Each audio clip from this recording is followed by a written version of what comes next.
ಹೇಳ್ರಿ ಎಲ್ಲ ನಿಮ್ಮವ್ವ ಎಲ್ಲ ನಿಮ್ಮವ್ವ ಕರೆಗೆ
ಕೆಲ್ಸಕೋಬೇಕು ನೀವೇ ಬರೇ ನಾವ ಹೋಗ್ಕೊಳ್ಳಿ ನೀವು ಗಂಡಸರು ನೀವು ಹೋಗ್ಬೇಕು ದುಡ್ಕೊಂಡು ಅಡ್ಯಾಡ್ಬೇಕ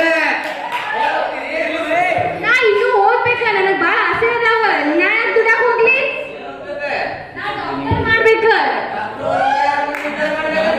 ನಾನು ಬಡವರಿಗೆ ಉಚಿತವಾಗಿ ಚಿಕಿತ್ಸೆ ಕೊಡಿಸ್ಬೇಕ ಅದನ್ನ ತಡಿ ಯಾವ ಕಡೆಗೆ ಆಡ್ತಿ ಕುಂದ್ರ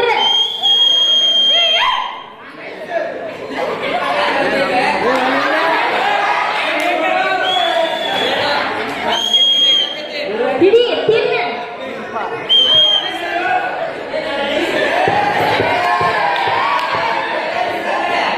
ಊಟದ ಮೇಲೆ ಸ್ವಲ್ಪ ತೋರಿಸ್ಬಾರ್ದು ತಿನ್ ಸುಮ್ಮನೆ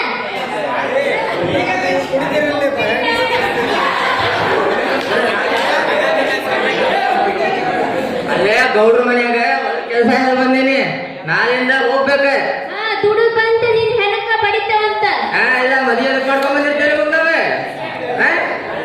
ನೀನು ದುಡಿಬೇಕಂತ ನಾ ದುಡ್ದು ಕುಡ್ದಿದ್ದನ್ನ ಹಾಳು ಮಾಡ್ತಿ ಎಲ್ಲ ದುಡ್ದಿದ್ದ ನಾನು ಒಟ್ಟಿ ನಾ ಕುಡಿತೀನಿ ನಿಮಗೆ ತ್ರಾಸ ಆತ ನಿಮಗ್ ಕೂಳ್ ಬಂದ್ ಹಾಕತೈತದ ಏನ್ ಮಾಡ್ಬೇಕೀಗ ಕುಂದ್ರ ಊಟ ಮಾಡಿ ಚಂದ ಕುಂದ್ರ ಏನೈತಿ ಕುಂದ್ರ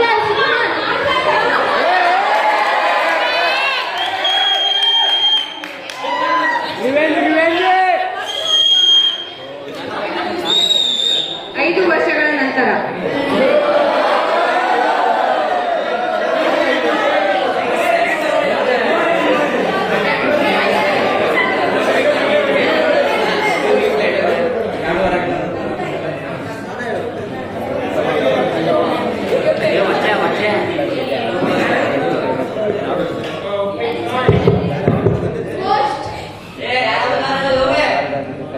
ಬಸಪ್ಪ ಯಾರಿಲ್ಲ ನಮ್ಮ ಅಪ್ಪನೇ ನಿಮ್ಮ ಅಪ್ಪ ನೋಡುವ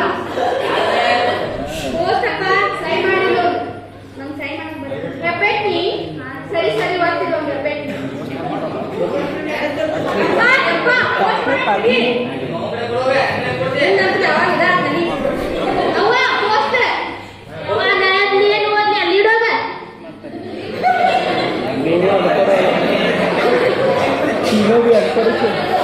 ಒಂದು ವಾರದ ನಂತರ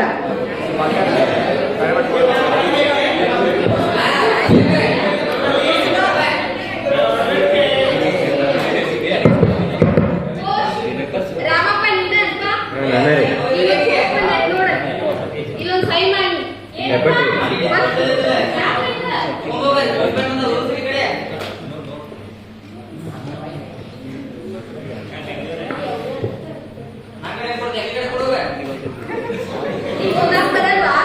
ಎಲಿಮಿಟರ್ ಶಾಲೆ ತರ್ತೀನಿ ಯಾಕ ಊರು ಸರಿಯಾಗಿ ಆಗಲಿಲ್ಲ ಚಲೋ ಇಲ್ಲ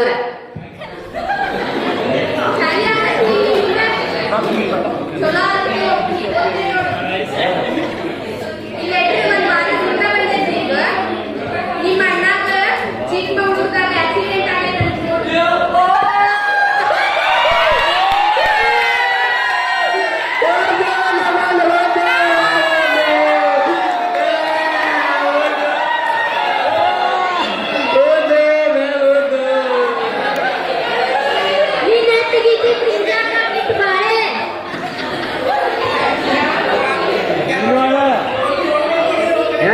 ಎದಕ್ಕಳಾತಿಲಿ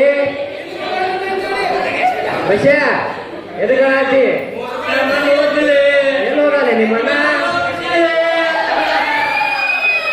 ಇದು ಒಂದು ವಾರ ಮುಂಚೆನ ಬಂದಿದ್ದಲ್ಲ ಇದು ಓದಿಲ್ಲ ನೀವು ನಿಮ್ಮ ಮನೆ ಹೇಳಿದ್ದೆ ನಿಮ್ಮ ಮಗಳ ದಾರಿ ಬಿಡಿಸ್ಕೊಡಪ್ಪ ಅಂತಂದೆ ಕೇಳಿಲ್ಲ ಆಗಿದ್ದಲ್ಲಿ ಮುಂದಿನ ಕಾಲ ನೋಡಪ್ಪ ನಡಿ ಒಂದು 97 ತಗೊಂಡಂತಲ್ಲಿ